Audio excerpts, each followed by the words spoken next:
Good morning.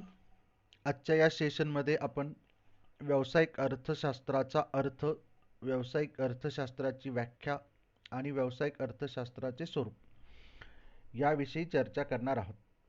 तर सर्वप्रथम आपण प्राध्यापक रॉबिन्स यांची व्याख्या काय आहे ते बघूयात.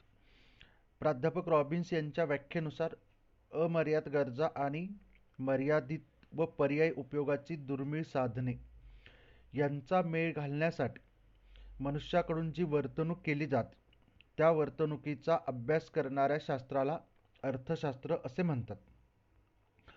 अर्थशास्त्राच्या अभ्यासाची सुरुवात ही 1776 पासून झाली आहे. तर आजपर्यंत अर्थशास्त्राचा विकास व विस्तार होऊन त्याच्या वेगवेगळ्या शाखा अस्तित्वात आल्या आहेत. उदाहरणार्थ व्यावसायिक अर्थशास्त्र, आंतरराष्ट्रीय अर्थशास्त्र, सूक्ष्म अर्थशास्त्र, स्थूल अर्थशास्त्र, विकासाचे अर्थशास्त्र इत्यादी. या सर्व शाखांमध्ये व्यावसायिक अर्थशास्त्र ही एक महत्त्वाची शाखा आहे. आजच्या जागतिक परिस्थितीचा विचार केला तर जागतिक व्यापाराच्या काळात नवीन व प्रगतशील व्यवस्था उदयाला येत आहेत. त्यामुळे व्यवसायाची विविधता आणि व्यवसायाभिमुखता वाढत आहे. उत्पादनाच्या क्षेत्रात मोठ्या प्रमाणात झालेल्या वाढीमुळे व्यावसायिक निर्णय घेताना व्यावसायिकांना अनेक समस्यांना सामोरे जावे लागते. त्यामुळे व्यवसाय करताना पूर्वनियोजनाची आवश्यकता असते. पूर्वनियोजनावरच भविष्यातील व्यावसायिक निर्णयांची अचूकता अवलंबून असते. म्हणजेच व्यवसाय क्षेत्रातील अनिश्चितता कमी करून व्यवसायाला स्थिरता प्राप्त करण्यासाठी अर्थशास्त्रीय सिद्धांतांची आवश्यकता असते. कोणत्याही व्यवसायाची बाजारातील मागणी, पुरवठा, किंमत, उत्पादन, नफा इत्यादी विषयाची माहिती असणे आवश्यक असते. त्यामुळेच व्यावसायिक अर्थशास्त्र ही अर्थशास्त्राची एक शाखा म्हणून अस्तित्वात आली आहे. त्यानंतर आपण व्यावसायिक अर्थशास्त्राची व्याख्या बघूयात. वेगवेगळ्या अर्थशास्त्रज्ञांनी व्यावसायिक अर्थशास्त्राच्या वेगवेगळ्या व्याख्या देण्याचा प्रयत्न केला आहे. त्यापैकी काही व्याख्या पुढील प्रमाणे आहेत. त्यातली पहिली व्याख्या स्पेन्सर आणि सिगलमन यांनी केली आहे. आर्थिक सिद्धांताचे व्यावसायिक कृतीशी मेळ घालणारे अर्थशास्त्र म्हणजे व्यावसायिक अर्थशास्त्र होय. म्हणजेच जे आर्थिक सिद्धांत आहे त्या आर्थिक सिद्धांताचा प्रत्यक्ष व्यावसायिक निर्णयामध्ये किंवा प्रत्यक्ष व्यावसायिक क्रियांमध्ये जेव्हा समावेश केला जातो किंवा व्यावसायिक निर्णय घेताना अर्थशास्त्रीय सिद्धांताचा वापर केला जातो तेव्हा त्याला व्यावसायिक अर्थशास्त्र असं म्हटलं जातं. त्यानंतर दुसरी व्याख्या केलेली आहे एम स्मोटे आणि पॉल. व्यावसायिक निर्णय घेण्यामध्ये अर्थशास्त्रीय तत्वांचा वापर करणाऱ्या अर्थशास्त्राला व्यावसायिक अर्थशास्त्र असे म्हणतात. म्हणजेच कुठलाही व्यावसायिक निर्णय घ्यायचा असेल तर त्यामध्ये अर्थशास्त्रीय तत्वांचा जेव्हा वापर केला जातो तेव्हा त्याला व्यावसायिक अर्थशास्त्र असं म्हटलं जातं. त्यानंतर तिसरी व्याख्या केली आहे मॅकनायर आणि मेरियन. व्यावसायिक परिस्थितीचे विश्लेषण करण्यासाठी अर्थशास्त्रीय तत्वांचा ज्यामध्ये उपयोग केला जातो त्याला व्यावसायिक अर्थशास्त्र असे म्हणतात. म्हणजे मॅकनायर आणि मेरियन यांच्या व्याख्येनुसार जी व्यवसायाची परिस्थिती आहे त्याचं विश्लेषण करण्यासाठी जेव्हा अर्थशास्त्रीय तत्वांचा वापर केला जातो तेव्हा त्याला व्यावसायिक अर्थशास्त्र असे म्हणतात. या व्याख्यांवरून आपल्याला थोडक्यात असे म्हणता येईल की व्यावसायिक निर्णय घेताना अर्थशास्त्रीय तत्वांचा, अर्थशास्त्रीय धोरणांचा, अर्थशास्त्रीय पद्धतींचा व अर्थशास्त्रीय नियमांचा वापर ज्यामध्ये केला जातो त्याला व्यावसायिक अर्थशास्त्र असे म्हणतात. म्हणजेच व्यावसायिक अर्थशास्त्र हे व्यवसाय आणि अर्थशास्त्र यांच्यातील मध्यस्थ किंवा समन्वयक म्हणून कार्य करते. व्यावसायिक अर्थशास्त्रामध्ये त्यानंतर आपण पुढचं बघूया सूक्ष्म अर्थशास्त्राचा अर्थ आणि व्याख्या. सूक्ष्म अर्थशास्त्राला अंशलक्षी अर्थशास्त्र असेही म्हणतात. सूक्ष्म अर्थशास्त्राला इंग्रजीमध्ये मायक्रो इकॉनॉमिक्स हा शब्द वापरला जातो. मायक्रो हा शब्द मायक्रोस या ग्रीक शब्दापासून अस्तित्वात आला आहे आणि त्याचा अर्थ सूक्ष्म किंवा छोटा किंवा स्मॉल असा होतो. त्यामुळे सूक्ष्म अर्थशास्त्रात अर्थव्यवस्थेतील सूक्ष्म घटकांचं म्हणजेच एखादी व्यवसाय संस्था, उपभोक्ता, विशिष्ट वस्तूची किंमत, बाजार, वेतन, व्यक्तिगत उत्पन्न, विशिष्ट वस्तू, नफा, विशिष्ट उद्योग इत्यादींचा अभ्यास केला जातो. म्हणजेच सूक्ष्म अर्थशास्त्रात अर्थव्यवस्थेतील केवळ एका घटकाचा अभ्यास केला जातो. सूक्ष्म अर्थशास्त्राच्या देखील वेगवेगळ्या अर्थशास्त्रज्ञांनी वेगवेगळ्या व्याख्या केल्या आहेत. त्यापैकी काही महत्त्वाच्या व्याख्या पुढील प्रमाणे आहेत. त्यामध्ये पहिली व्याख्या आहे प्रोफेसर के.ई. बोल्डिंग यांची. सूक्ष्म अर्थशास्त्र म्हणजे विशिष्ट उद्योग संस्था, विशिष्ट कुटुंब, विशिष्ट वस्तू, वैयक्तिक किंमत, वेतन, वैयक्तिक उत्पन्न यांचा अभ्यास करणारे शास्त्र होय. म्हणजे या व्याख्येनुसार एका व्यवसाय संस्थेचा, एका विशिष्ट कुटुंबाचा किंवा एखाद्या विशिष्ट वस्तूचा वैयक्तिक किंमत पातळीचा, वैयक्तिक वेतन किंवा वैयक्तिक उत्पन्न या छोट्या घटकांचा ज्या शास्त्रामध्ये अभ्यास केला जातो त्याला सूक्ष्म अर्थशास्त्र असे म्हणतात. त्यानंतर दुसरी व्याख्या केली आहे प्रोफेसर मॉरिस डॉब. सूक्ष्म अर्थशास्त्र म्हणजे अर्थव्यवस्था सूक्ष्मदर्शक यंत्राच्या साहाय्याने पाहणे की ज्या योगे एका वस्तूच्या बाजारपेठेतील कार्याचा अभ्यास करणे, एका ग्राहकाचा आणि एका उत्पादकाचा अभ्यास करणे होय. मॉरिस डॉब यांनी जी व्याख्या केली त्या व्याख्येनुसार त्यांनी जी संपूर्ण अर्थव्यवस्था आहे त्या संपूर्ण अर्थव्यवस्थेचा अभ्यास न करता जे सूक्ष्मदर्शक यंत्र आहे त्याच्या साहाय्याने एखाद्या विशिष्ट वस्तूचा बाजारपेठेचा अभ्यास करणे, विशिष्ट ग्राहकाचा अभ्यास करणे किंवा विशिष्ट उत्पादकाचा अभ्यास करणे अशी व्याख्या केली आहे.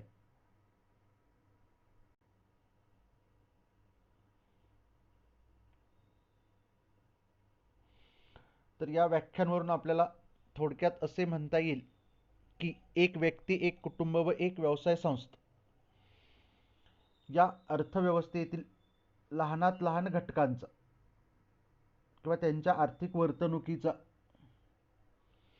सूक्ष्म पद्धतीने अभ्यास करणाऱ्या अर्थशास्त्राला सूक्ष्म अर्थशास्त्र असे म्हणतात. त्यानंतर सूक्ष्म अर्थशास्त्र किंवा व्यावसायिक अर्थशास्त्राचे स्वरूप याविषयी आपण चर्चा करूया. व्यावसायिक अर्थशास्त्रात अनेक मूलभूत नियम, निर्णय व निष्कर्ष यांचा समावेश होतो. हे अर्थशास्त्रीय निर्णय व्यावसायिक दृष्टीने अत्यंत महत्त्वाचे असतात व त्यावरूनच व्यावसायिक अर्थशास्त्राचे स्वरूप स्पष्ट होते. सामान्यपणे व्यावसायिक अर्थशास्त्रात विश्लेषण किंवा अभ्यास करण्याची जी पद्धती आहे किंवा दृष्टिकोन आहे त्यावरून व्यावसायिक अर्थशास्त्राचे स्वरूप स्पष्ट होते. व्यावसायिक अर्थशास्त्राचे स्वरूप स्पष्ट करताना पुढील घटकांचा विचार करणे अपेक्षित आहे. त्यामधला पहिला घटक आहे संसाधनांची विभागणी. प्रत्येक व्यवसाय संस्थेला संसाधनाची विभागणी करताना व व्यावसायिक निर्णय घेताना मूलभूत आर्थिक प्रश्न किंवा मूलभूत आर्थिक समस्यांचा विचार करणे आवश्यक असते. हे मूलभूत आर्थिक प्रश्न कोणते आहेत तर त्यामध्ये कोणत्या वस्तूचे किंवा सेवेचे उत्पादन करावयाचे, वस्तूचे उत्पादन किती करावयाचे, उत्पादन कोठे करावयाचे, उत्पादन कसे करावयाचे, उत्पादनाचे वितरण व विक्री कोठे करावयाचे इत्यादी आहेत. या मूलभूत आर्थिक प्रश्नांची योग्य प्रकारे सोडवणूक केल्यास उपलब्ध संसाधनांची योग्य विभागणी होते आणि जे व्यावसायिक निर्णय घेतलेले आहेत ते निर्णय पूर्णपणे अचूक किंवा यशस्वी होऊ शकतात. त्यानंतरचा दुसरा घटक आहे वैकल्पिक खर्च. उत्पादनाची साधने मर्यादित आणि दुर्मिळ असतात. ही दुर्मिळता वेगवेगळ्या मार्गाने दिसून येते. दुर्मिळ साधनांमध्ये विशिष्ट साधनाचा विशिष्ट वस्तूच्या उत्पादनासाठी वापर केला तर त्याच साधनाचा वापर दुसऱ्या उत्पादनासाठी करता येत नाही. म्हणजेच उत्पादकाने उपलब्ध साधनांच्या साहाय्याने एका विशिष्ट वस्तूचे उत्पादन केले तर त्याला दुसऱ्या वस्तूच्या उत्पादनाचा त्याग करावा लागतो. उत्पादकाने दुसऱ्या वस्तूच्या उत्पादनाचा जो त्याग केलेला आहे त्याला वैकल्पिक खर्च असे म्हणतात. उदाहरणार्थ, शेतीच्या 1 एकर क्षेत्रामध्ये गहू किंवा ज्वारी असे उत्पादन शेतकऱ्याला घेता येते. त्यामुळे शेतकऱ्याने जर गव्हाचे उत्पादन घेतले तर ज्वारीचे उत्पादन घेता येत नाही. त्यामुळे त्या गव्हाच्या उत्पादनाचा उत्पादन खर्च ज्वारीचे उत्पादन केल्यामुळे जेवढं उत्पन्न प्राप्त झालं असतं त्या उत्पन्ना एवढा असतो. त्यामुळे गव्हाचा उत्पादन खर्च हा ज्वारीच्या उत्पन्ना एवढा असतो. याचा विचार करताना तोट्यापेक्षा लाभ कसा प्राप्त होईल किंवा जास्त कसा प्राप्त होईल याचा विचार करून उत्पादकाकडून निर्णय घेतला जातो.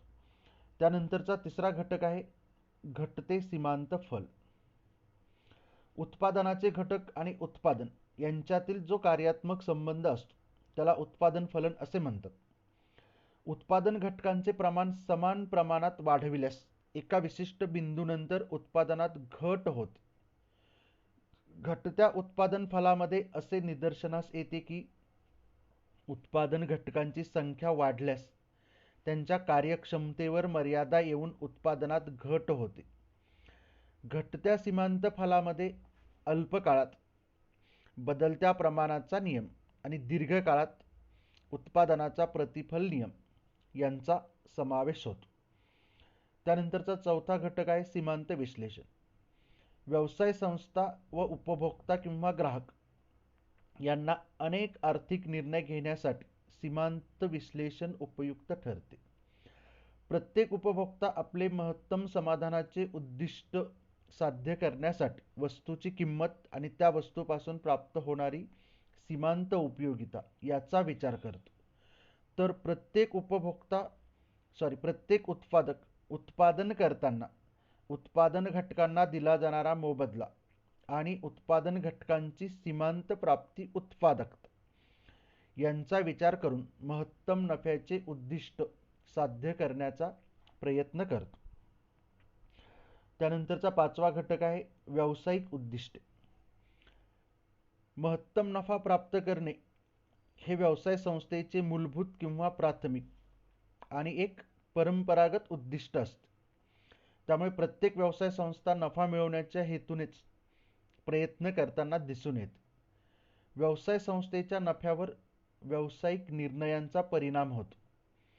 व्यवसाय संस्थेचे दीर्घकालीन महत्तम नफा प्राप्त करणे, भागधारकांच्या संपत्तीचे महत्तमीकरण करणे, व्यवसाय संस्थेचा विस्तार करणे, विक्रीचे प्रमाण वाढविणे, दीर्घकाळपर्यंत आपले अस्तित्व टिकवून ठेवणे इत्यादी आर्थिक उद्दिष्टे असतात.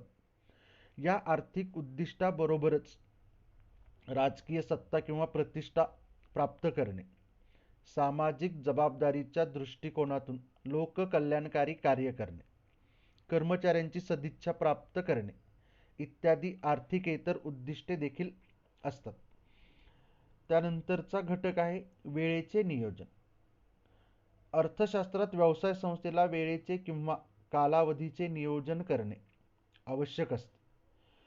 अल्पकाळात व्यवसाय संस्थेला महत्तम नफा प्राप्त होत असला तरी दीर्घकाळात त्यामध्ये घट होण्याची देखील शक्यता असते किंवा दीर्घकाळात व्यवसाय संस्थेला तोटा देखील होऊ शकतो.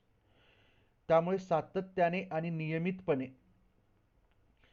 नफा प्राप्त करण्यासाठी व्यवसाय संस्थेला अल्पकालीन आणि दीर्घकालीन नियोजन करणे आवश्यक असते.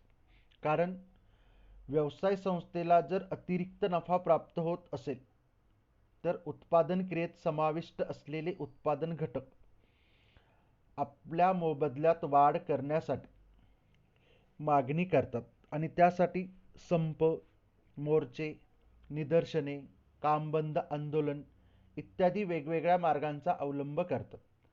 त्यामुळे प्रत्येक व्यवसाय संस्थेला वेळेचे नियोजन करणे आवश्यक असते. त्यानंतरचा घटक आहे मितव्ययता किंवा बचत.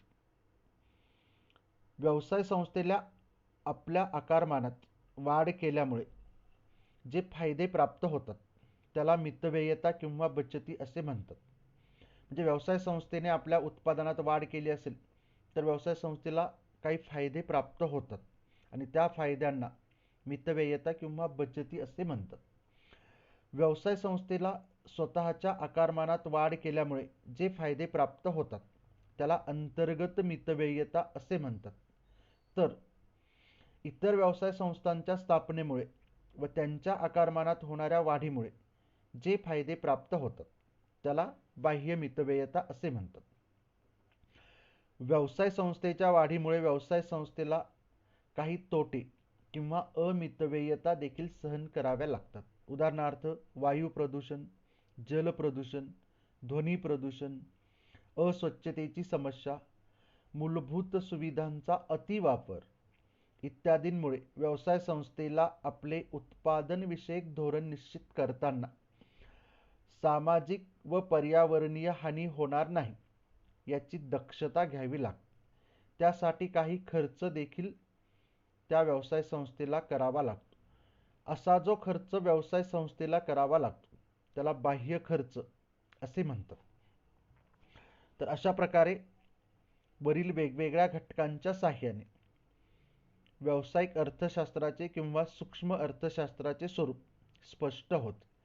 तर आजच्या या व्हिडिओमध्ये आपण व्यावसायिक अर्थशास्त्र म्हणजे काय, त्याची व्याख्या, सूक्ष्म अर्थशास्त्र म्हणजे काय, त्याची व्याख्या आणि व्यावसायिक किंवा सूक्ष्म अर्थशास्त्राचे स्वरूप याविषयी चर्चा केली आहे. व्हिडिओ शेवटपर्यंत बघितल्याबद्दल सर्वांना धन्यवाद. थँक्यू.